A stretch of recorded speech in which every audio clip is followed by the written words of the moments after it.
could define on what really happened. So it kind of sparked my interest somewhat. And I can remember going home talking to my mama about it, but you know, she's from that old school.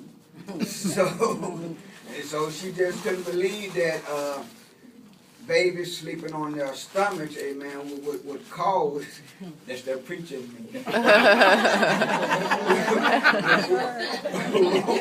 would cause, you know, deaths. But anyway, when I heard of this organization and the opportunity to spread the news about SIDS, of course I jumped on it because I feel like it's a very important issue because we have so many unexplained infant deaths, amen, and with so many young girls having babies now. It's very important that we use every avenue that we can in order to prevent these infant deaths. Amen. We had 2 workshops, and I tell you, I really had a hard time. The nurse who was supposed to work with me became a no-show, but we went ahead and we had one at a church called Silver Cloud in South Helena.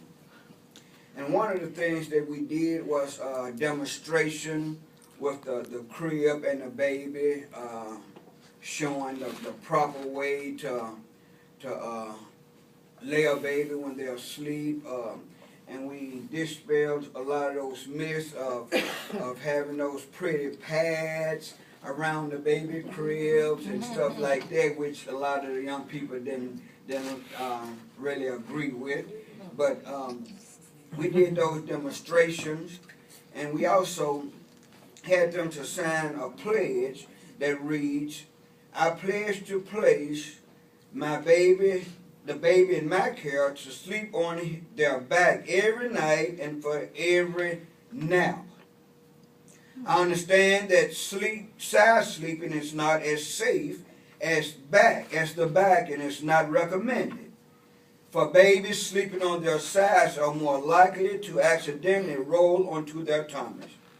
I will place the baby in a safety-approved crib with a firm mattress and a well-fitting sheet. I will not place toys or other soft bedding, including fluffy blankets, comforters, pillows, stuffed animals, into the crib with the baby.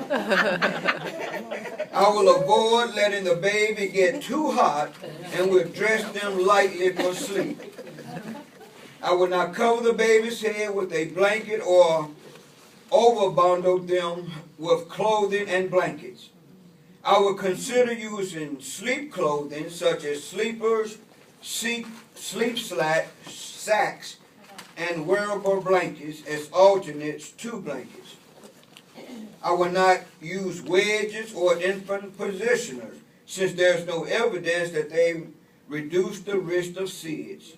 I will place the crib in an area that is always smoke-free. I will not smoke around the baby. I will not place the baby to sleep on an adult bed, chair, sofa, waterbed, or cushion. I understand that bed sharing with the baby can be hazardous. For if the baby is brought into the bed for feeding or comforting, I will return the baby to her crib or bassinet when I am ready to return to sleep. That is so good. I will not let the baby share a bed with other children. I understand that supervised tummy time for awake babies can help them strengthen their muscles and help them to develop normally. And we also encourage them to pin this on their refrigerators. That's wonderful. And our second event was held at St. Paul Church by accident. My wife had gone to a baby shower. And when I went to pick her up, I saw all those cars and that light bulb went off. So I went in and they were about finished. I asked for, give me 30 minutes. You know, because you do that, but you know once you get them started, you can go a little bit longer. I said, just give me 30 minutes. And so I went through a presentation with them. I got a cardboard box that we had in the back and took some towels that we have for our baptism, wrapped them up in the form of a little baby, and did another demonstration. And I went over some information about the sleep habits with babies, and I talked about some of the myths about the flatheads and so forth. And it was just a good time, and we had a lot of the young people who kind of seemed interested in what was going on because, like I said, it was their friend who was, having a baby. So they seemed kind of interested. And what I did was, I have a clothing store, and if you come back to get some more information, I gave out onesies. I had the opportunity to buy a huge, well, the church did. Bought a lot of onesies for me for my feeding program. And we had boxes of them left over. And I gave each one some of those onesies. And I tell you, I just had a great time with this because I'm very passionate about children anyway. Because our children today face so many obstacles with young parents who really don't care, and they just face a lot of obstacles.